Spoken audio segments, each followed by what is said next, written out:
21대 총선 화제 당선인을 만나보는 슬기로운 국회 생활입니다. 우리 사회 다방면에서 여성들의 활동이 활발하지만 아직은 정치는 남성의 영역이라는 편견이 있습니다. 오늘은 21대 국회 여성 의원 가운데 최다선인 4선에 오른 더불어민주당 경기 부천병의 김상희 당선인 모셨습니다. 안녕하세요. 네, 안녕하세요. 반갑습니다. 네, 일단 축하드립니다. 고맙습니다. 네. 네. 그 선거운동 과정에서요, 네. 그 경기 부천병이죠. 네, 이 네. 지역이 언론의 집중 조명을 받았습니다. 이게 의도치 않았던 조명이었던 것 같은데 일단 세월호 유족 관련해서 상대방 후보가 막말, 망언을 했고 이게 방송사 토론회 과정에서 나오지 네. 않았습니까? 그 얘기 딱 들으셨을 때 어떠셨습니까? 네, 저는 사실은 그분이 말씀하신 그 내용 자체도 잘 파악이 안 됐지만 느낌상으로 예. 아, 이게 굉장히 좀 문제 있는 발언이구나 하는 것을 그 당시 알았습니다. 그래서 일단은 너무 당황스러웠어요. 예. 네, 그런 그 발언이 나올 수 있다고 하는 게 전혀 예상치 예. 않았고, 그리고 그 발언에 어떻게 대응해야 될지를 모르겠더라고요. 그래서 너무 정말 경악스럽고 토론 자체가 아주 좀 제대로 예. 흘러가지를 못했습니다. 어쨌든 그런 지역 주민들 최종 선택 역시 현명하게 그런 선택을 하셨다라고 생각이 들고요. 21대 국회 앞서서 제가 소개하면서도 말씀드렸지만 민주당의 김영주 의원 그리고 정의당의 심상정 대표와 함께 네. 이제 여성 국회의원 중에 이제 최다선 4선 의원이 되셨습니다. 책임감이 남다르실 것 같습니다. 아, 네, 그렇습니다. 그 20대는 그동안 역대 국회 중에서 가장 풍성하게 여성들이 골고루 5선부터 시작해서 초선까지 쭉 예. 있었던 그런 국회였는데 굉장히 많은 다선 의원들이 이번에 많이 이번에 다시 등원 선출되지를 못했어요. 예. 그래서 제가 제일 최다선이 됐습니다. 그래서 사실은 여성의 지금 진출도 생각보다 기대보다 굉장히 못 미쳤습니다. 예. 지금 이제 19%인데 20대가 17%였습니다. 그래서 저희 목표는 30%였지만 거기에 못 미쳐도 턱없이 못 미쳤고 그리고 또 다선 의원들도 많이 줄어들고 그래서 여러 가지로 제가 국회에서 정말 두 몫, 세 몫을 해야 된다라고 하는 또 책임감을 가지고 있고 네. 또 여성 대표성이 그만큼 또 이제 저하되다 보니까 국회에서 여성의 의제도 정말 제대로 다뤄질 수 있도록 신경을 많이 써야 되고 예. 무엇보다도 여성 진출해 있는 여성들이 요소에서 잘 활동할 수 있도록 또 선배 의원으로서 예. 역할을 하는 것도 굉장히 중요하다고 생각합니다. 또 다른 책임감을 여쭤보고 싶습니다. 25일에 21대 국회를 이끌어갈 국회의장단, 국회의장, 그다음에 여야 몫의 국회 부의장 이렇게 세 자리가 결정이 됩니다. 이제 국회의장을 놓고서는 경선이 치러질 것이다 이런 얘기들이 있고요. 국회 부의장 자리에 민주당 몫으로 사실상 추대되는 것으로 확정이 됐다라고 들었는데요. 맞습니까? 추대는 아니고요. 네. 지금 상황은 또 출마하실 분들이 네. 저는 계시고 고심하고 계신 걸로 알고 있습니다. 그래서 추대를 하자고 하는 것은 우리 또 일부 또 여성 의원들과 또 일부 의원들이 갖고 있는 생각이 의견은 있는데 모아지지는 않았습니다. 그래서 어쨌든 당사자가 중요한 거니까요. 유리천장이 드디어 이제 깨질 것이다. 네. 라는 기대감을 가져도 되지 않겠습니까? 네, 제가 내일 이제 출마 기자회견을 하려고 하는데요. 네. 제가 이번에 좀 깨보려고 합니다. 지금 대한민국은 70년이 넘는 그런 헌정사 속에서 의장단이 이제 3명인데요. 국회의원, 의장, 부의장 2명인데 한 번도 이 의장단에 여성이 참여하지를 못했습니다. 네. 굉장히 좀 특별한 현상입니다. 그렇죠. 예. 전 세계로 보더라도 그 의장은 지금 현재 현재 전 세계 의장 중에서 여성 의장이 한 20%를 차지하고요. 부의장은 25%를 차지합니다. 그런데 유독 우리나라는 70년이 넘는 세월 동안 여성이 한 번도 국회를 대표하는 그 의장단에 여성이 참여하지 않았다고 하는 것이 굉장히 좀 부끄러운 일이고 네. 이제 정말 때가 온 게 아니라 너무 늦었다. 네. 이런 생각이 들어서 제가 정말 책임감을 가지고 이번에는 유리천장을 깨려고 합니다. 그러면요, 이게 또 어쨌든 헌정사 최초를 저희가 또 눈앞에 두고 있는데 이 대목에서 내일 기자회견 하신다고요? 출마 네, 기자회견?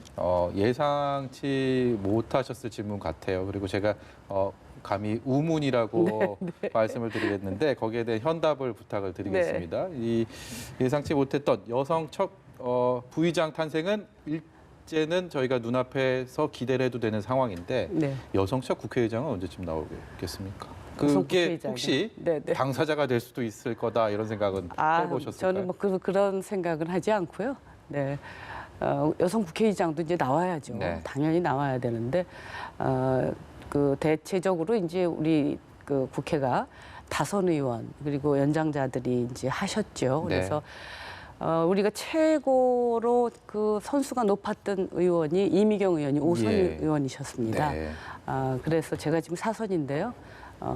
글쎄요, 제가 뭐 더 그 5선, 6선을 해서 국회의장이 될지 그건 뭐 예상할 수 없으나 네. 앞으로 저는 꼭 국회의장이 배출이 되어야 된다 이렇게 생각합니다. 누군가 문을 열고 나면 그 뒤따라서 네. 아니면 본인이 계속 문을 열고 가면서 또 다른 기회를 제공하는 이런 것들이 또 새로운 역사를 쓰는 거 아니겠습니까? 네, 그렇습니다. 지금 우리가 늘 뉴스에서도 그렇고 국회의 모습을 보지 않습니까? 그러면 뭐 그 의장단에 항상 이제 남성들이 있어요. 예. 이 국회와 정치의 영역이 남성들이 주도하고 있고 또 남성들이 대다수가 이제 또 다수가 참여하고 있기 때문에 다들 국회 그걸 굉장히 당연하게 바라보는 경향이 있습니다. 네.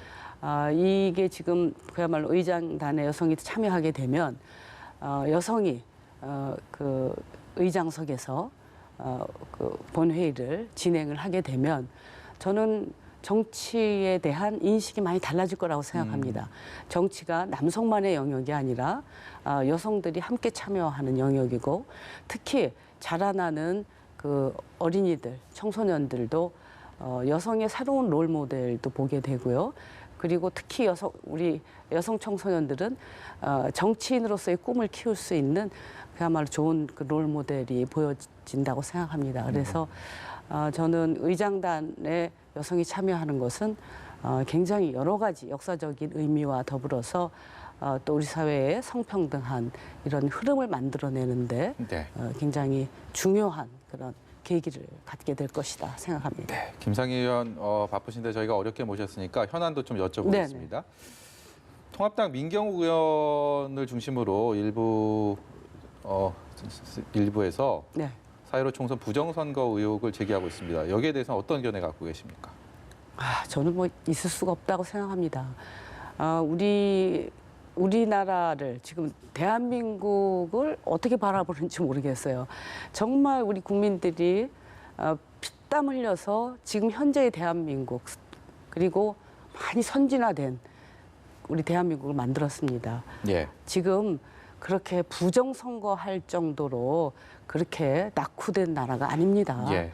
네, 그래서 그 부분과 관련해서는 저는 지금 미통당, 미래통합당이나 뭐 또 다른 자기네 미래한국당인가요? 예. 그쪽에서도 하태경 의원이나 또 김세현 의원이라도 아주 강력하게 그 부분과 관련해서 비판하는 목소리를 내고 계십니다. 그래서 정말 아무도 공감하지 않는 그리고 정말 어떻게 보면은 웃음거리가 될 수 있는 희화화 될 수 있는 그런 주장을 하시는 것은 정말 저는 우리 국민들을 더 화나게 한다고 생각합니다. 예. 그리고 이번 선거 결과에 대해서 받아들이지를 않는 거거든요.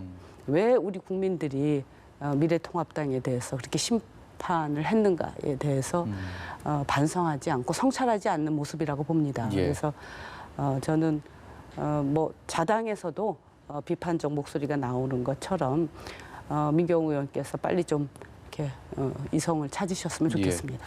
그 김태년 신임 원내대표가 일하는 국회를 취임 일성으로 내세웠습니다. 여의도 정치에 대해서 국민들의 뿌리 깊은 불신 계속 있어왔고 그것이 왜 그러느냐에 대한 질문에 대해서 그동안 국회는 동물국회, 식물국회 이런 비판에서 자유롭지 않았습니다. 그렇기 때문에 이러한 일하는 국회라는 게 과연 공허한 외침이 될 것인가 아니면 21대 국회에서는 좀 바뀔 것인가 기대와 우려가 교차하고 있는 상황입니다. 여기에 대해서 어떤 견해 갖고 계십니까? 저는 달라질 거라고 생각합니다. 이번에 우리 국민들께서 그 총선에서 보여준 그 민심은 가장 중요한 게 국회가 일 좀 하라고 하는 것입니다. 네. 그리고 국회가 일을 하라고 하는 민심과 더불어서 지금 그 여당에게 표를 몰아주셨습니다. 그 부분에 대해서 저는 정말 그 깊이 그 천착을 해야 된다고 생각합니다. 그 발목 잡는 국회 그리고 싸움하는 국회 그리고 무슨 일이 있으면은 문 닫는 국회는 더 이상 안 된다라고 하는 국민의 바람이라고 생각합니다. 그래서 저는 우리 당도 지금 굉장히 각오를 단단히 하고 있습니다. 미래통합당도 저는 그 각오하고 계시리라고 생각합니다. 예. 그래서 이런 국회, 식물국회와 동물국회를 번갈아서 왔다 갔다 하면서 아무것도 일을 하지 못하는 이런 비생산적인 국회를 벗어나야 된다고 하는 것은 같은 공감대를 갖고 있기 때문에 예. 그것을 위해서 지금 제도 개선도 하고 그리고 또 협치를 하기 위한 노력도 하고 그리고 거기서 중요한 부분이 뭐냐면 저는 의장단의 역할이라고 생각합니다. 네. 그동안 의장단에서도 역할을 안 한 것은 아닙니다. 그렇지만 제대로 이게 잘 되지를 않았습니다. 그래서 국회가 여러 가지 제도 개선과 협치를 위한 그런 노력에 의장단이 적극적으로 노력을 저는 하고 그래서 새로운 의장단의 모습을 보여야 된다고 생각합니다. 그래서 국회에 그냥 본회의를 진행하고 의원 외교를 하고 뭐 이렇게 그 여야가 그냥 합의해 오기를 기다리는 그런 그 의장단이 아니라 예. 그것을 이끌어내는 좀 더 적극적이고 주도적인 역할을 하는 그 의장단. 그래서 국회가 그야말로 정치력을 발휘하는 그런 의장단과 그리고 그 여야의 원내대표단이 된다면 저는 이번 국회가 굉장히 큰 전환점이 될 거라고 생각합니다. 예. 내일 그 기자회견에서 하실 네. 말씀을 일부 지금 하시지 않았을까 이런 생각이 듭니다. 마지막으로요.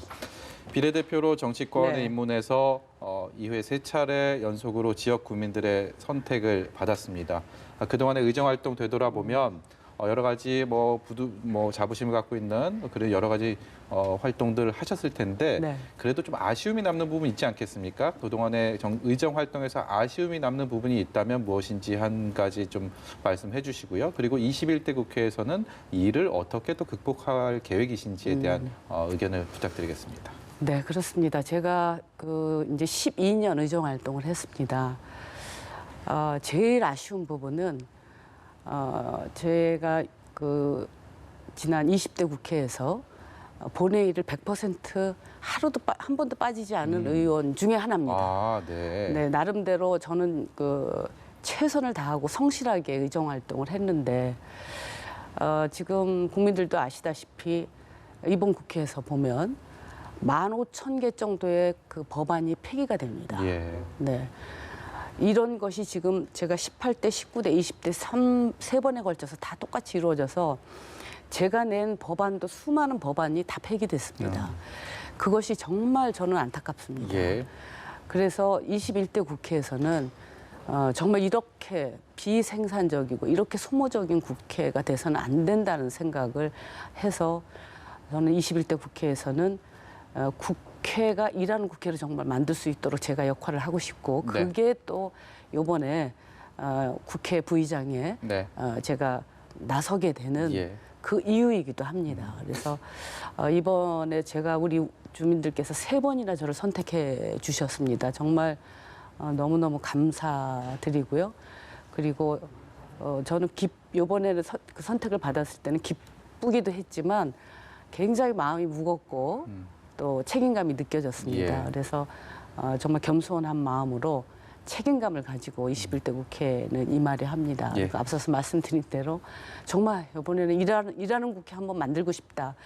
그 과정에 제가 좀 기여를 하고 싶다 예. 하는 그런 바람을 갖고 있습니다. 70년 동안 깨지 못했던 유리천정 네. 꼭 깨시고요. 그리고 감사합니다. 앞으로도 지금 하셨던 다짐들 꼭 네. 4년 뒤에도 당당하게 나는 실현했다라고 말씀하실 수 있는 김상희 의원이 되시기를 바라겠습니다. 네, 예, 오늘 말씀 감사합니다. 고맙습니다. 네.